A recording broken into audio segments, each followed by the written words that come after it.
So the first step here is to build the sides, and the way the sides on this are going to go is they're going to be a little higher up towards the entrance and fall backwards towards the end.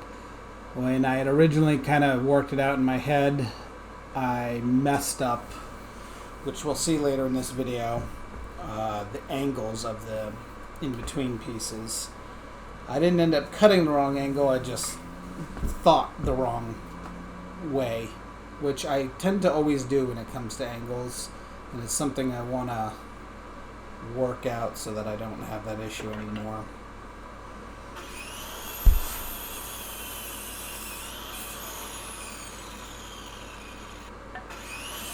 This saw blade, this miter saw of mine, this saw blade on it is so old at this point, and I keep meaning to go replace it. And something else always comes up in the way, and oh no, I need to spend my money on this first or that first. But after this project, I need to just stop and not even look anywhere else until I replace that thing.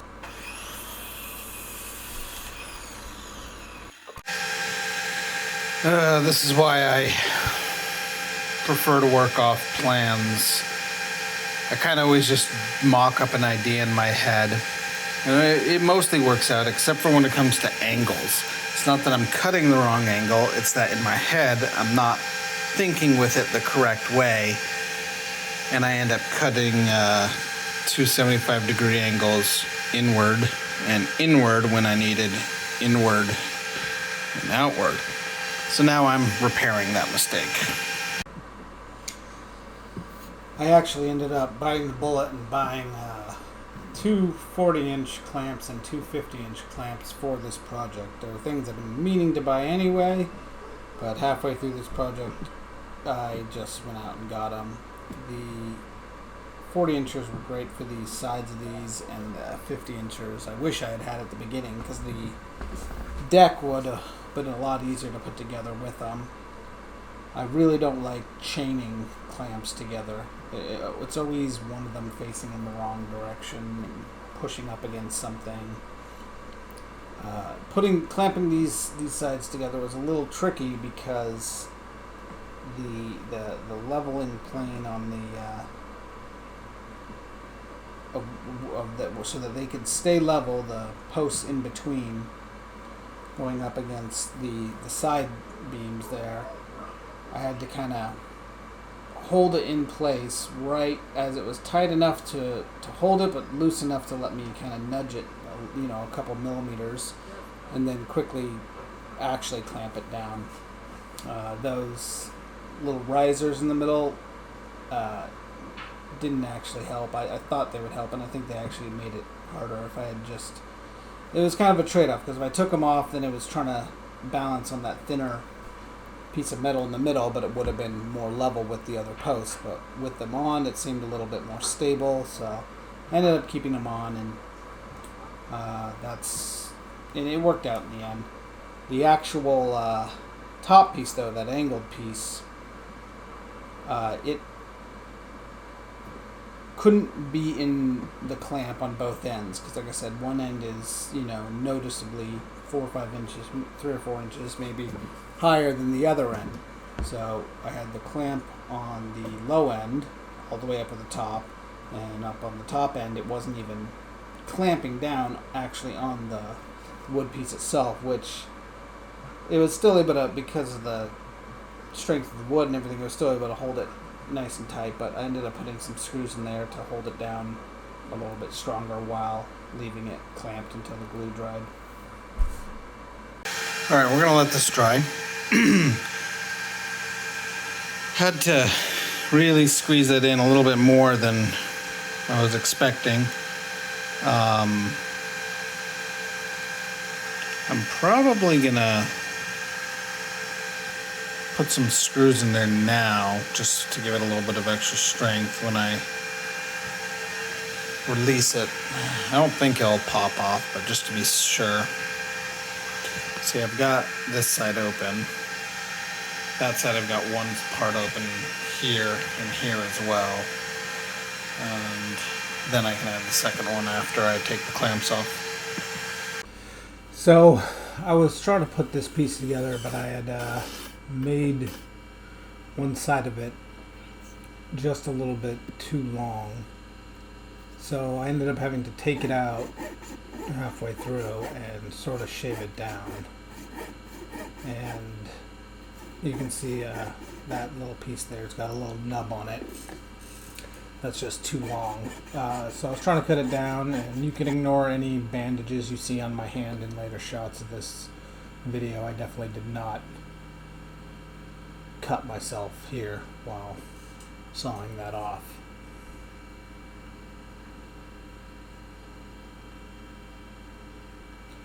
Once I got that piece shaped right, it all went together pretty much normal, just like the other side. And then I just had to leave it on overnight to dry. As I was putting the sides on, I didn't feel that confident in them screwing down and how well it was holding. They weren't moving or budging at all, but I did feel like I wanted it to be a little bit more stable, so I decided to turn it up on its side and screw it in from underneath as well. And I'm glad I did, because when I did, there was some of the platform boards seemed to come loose a little bit under the weight just of it turning on its side, so that showed me that there was something else I needed to sort of secure down there as well. Overall, it's a pretty basic frame. I don't have all the tools I wish I did, and I definitely don't have all the time I wish I did.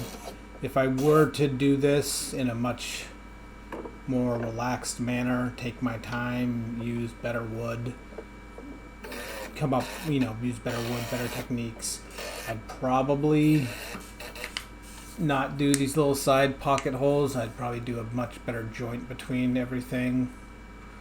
Mortise and tenons between all of those, maybe something that's just going to last forever.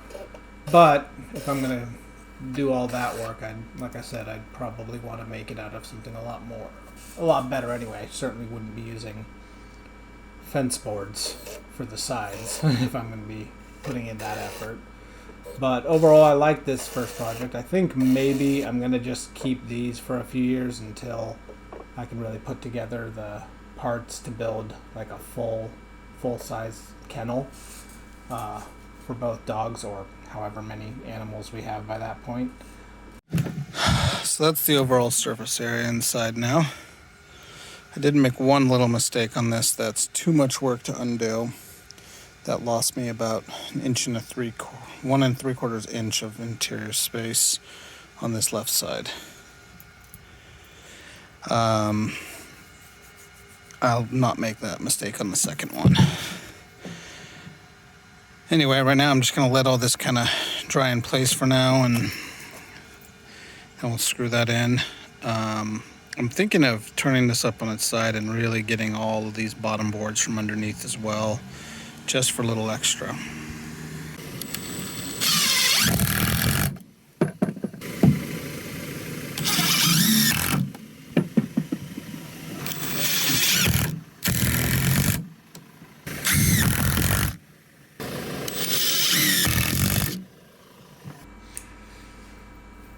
Well, now I was starting to put on the sides. This is where the fence boards come in.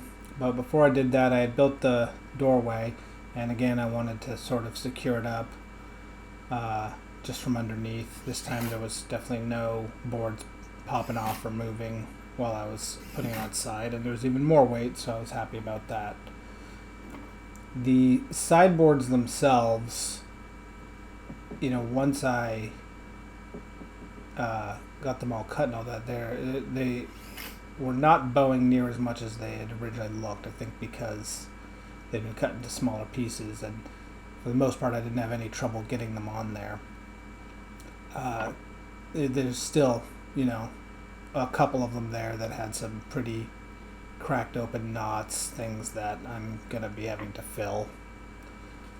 No big cracks all the way down. I ended up having a few more pieces than I thought I did. When I originally put the parts together, I hadn't made the cut list, and I bought all the wood and then made the cut list, and the cut list ended up saving me a couple boards. So I was able to get rid of some of the really bad 1 or 2 pieces and just use these.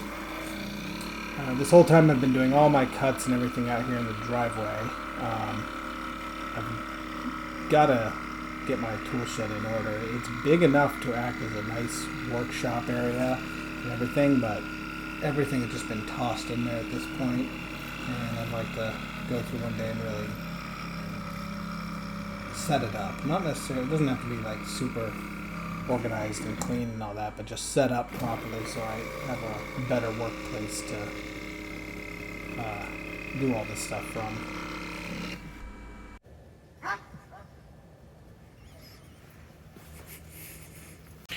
Alright, so we have one side complete here. Now we'll start on the next.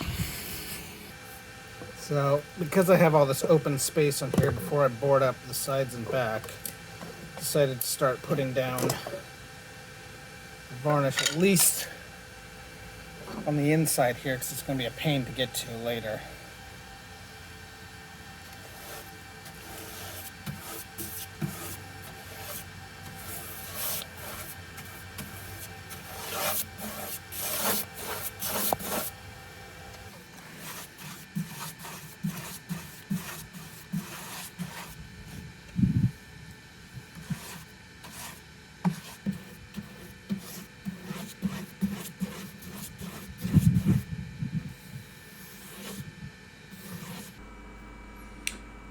Putting up the second side now, and again, the boards were a lot better off than I thought when they were full size. There is those, I didn't flatten them perfectly, so there is tiny little areas where moisture or something can get in. I'm still deciding how I want to resolve that all in the end. I was thinking of using some of that liquid Flex Seal and sealing it all up from the inside. I also am considering putting some sort of insulation in there, maybe both. These top pieces where you had to measure and cut it at an angle here on the right side facing the door was really simple. But on the left side, it turned out to be a little bit of a pain, again, because of that mistake I made earlier. I mentioned, it only lost me 1 3/4 inches. Well, throughout this whole build, it came back to bite me in the ass. And the more and more I went on, the more difficult it would be to backtrack and fix that. So I had to come up with other solutions. But the wood wasn't pressing up right against it, so I didn't have anything very easy to measure right off of. And then later on down the road, it messed with the measurements of the interior beam and just all sorts of problems from that thing. Okay, I just realized I was not recording for that whole time. Haven't looked back yet to see how much I missed. Alright, so I accidentally hit camera, not video.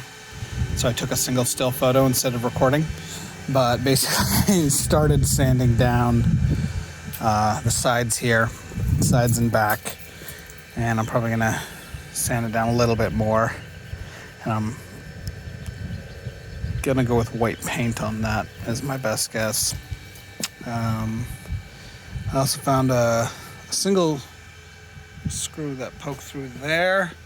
And then just a tiniest nub of one over there. I'm going to get the angle grinder and cut those off. And I'm going to keep this front on until I'm done with all the spar. Keep this front off until I'm done with all the spar, and then that way I can kind of get in there easier. And then I'll put the front on. Roof. The roof is going to be staying the same as the deck and the actual house itself. Like I said, I'm probably going white paint. I haven't bought paint. I don't work with paint a lot. I haven't bought paint legitimately in probably close to 20 years. And I went online looking at it, and I don't know if I'm choosing the wrong stuff, but the prices are insane. It's like $50 a gallon. I've never imagined just white paint would cost $50 a gallon. But, like I said, maybe the online portal is just designed to lead you to the super premium stuff. So I'm going to go into the store and look around and see what I can find. So the end has This is the frame of this doorway. I'm gonna have boards going across here and up, and then full-size boards going across here. But rather than just have the inner stud showing here, I got these 4 little pieces that chopped off here. I'm actually just gluing them in place. I don't know. I'm probably gonna screw them also. I've not been gluing all the other boards to it, but these ones are small, and I thought I'd just see how well it holds on these two, and I'll decide if I'm going to screw them in later. So the spar had dried, and now I needed to sand off kind of all the little bumps and grades that had raised over the whole thing. And I was getting a little impatient on doing the rest of the build, so I'm not going to, at this point, wait until that's fully complete. I decided I am going to put the front on and the roof, and as long as I got that first sand down, the next couple layers of spars won't be that big of a hassle. I mean, I will have to kind of squeeze through that little door there, but I just didn't want to keep putting this thing off more and more while I was waiting for that, because each one takes quite a while to dry. While I was out here, also time to sand the sides and back. I'm getting paint in here soon, and I want it to not be completely horrible and bumpy. I'm not sanding it super fine, but I don't want it to be terrible either. Alright, something keeps happening where the camera stops recording. I haven't looked yet to see how much I missed, but here you go. I put the whole front on. Except for this top little piece, which I need to go cut right now.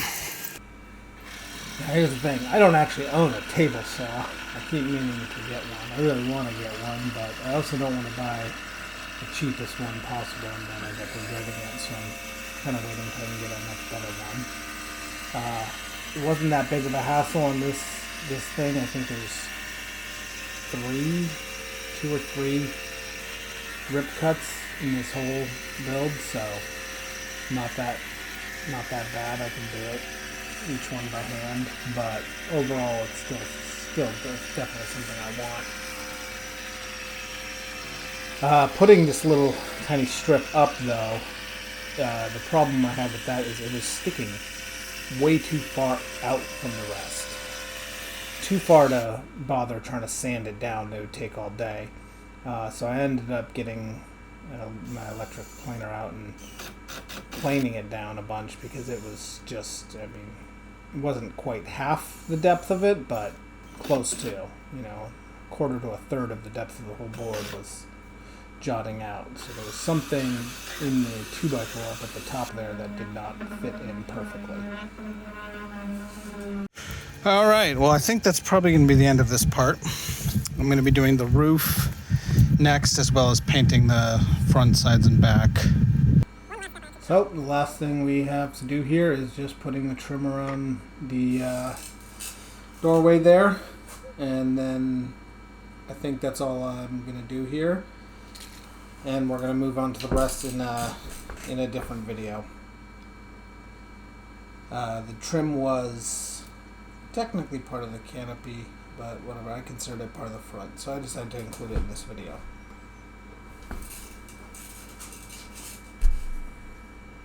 Alright, I guess we'll let that dry, and then we'll probably nail that in.